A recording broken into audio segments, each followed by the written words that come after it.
তাৰ কাৰণে আমি বৈঠকত মিলিত হৈছোঁ আৰু এই 5টা সমষ্টিত আপোনালোকে জানে যে 4টা সমষ্টি মিত্ৰজোঁটৰ দখলতে আছে আৰু এটা সমষ্টি কংগ্ৰেছৰ দখলত আছে।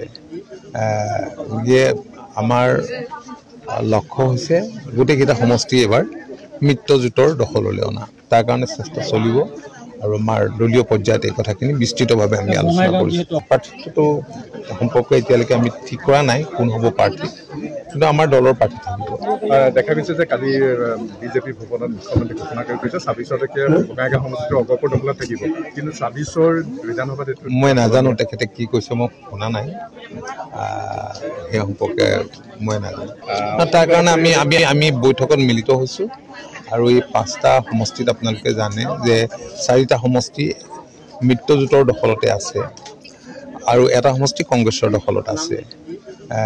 গতিকে আমাৰ লক্ষ্য হৈছে গোটেইকেইটা সমষ্টি এবাৰ মিত্ৰজোঁটৰ দখললৈ অনা। তাৰ কাৰণে চেষ্টা চলিব আৰু আমাৰ দলীয় পৰ্যায়ত এই কথাখিনি বিস্তৃতভাৱে আমি আলোচনা কৰিছোঁ। প্ৰাৰ্থীটো সম্পৰ্কে এতিয়ালৈকে আমি ঠিক কৰা নাই কোন হ'ব প্ৰাৰ্থী, কিন্তু আমাৰ দলৰ প্ৰাৰ্থী থাকিব।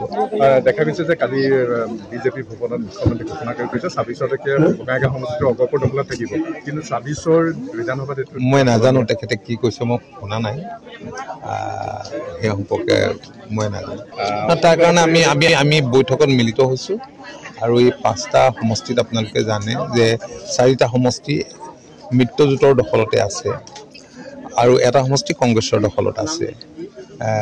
গতিকে আমাৰ লক্ষ্য হৈছে গোটেইকেইটা সমষ্টি এবাৰ মিত্ৰজোঁটৰ দখললৈ অনা। তাৰ কাৰণে চেষ্টা চলিব আৰু আমাৰ দলীয় পৰ্যায়ত এই কথাখিনি বিস্তৃতভাৱে আমি আলোচনা কৰিছোঁ। প্ৰাৰ্থীটো সম্পৰ্কে এতিয়ালৈকে আমি ঠিক কৰা নাই কোন হ'ব প্ৰাৰ্থী, কিন্তু আমাৰ দলৰ প্ৰাৰ্থী থাকিব।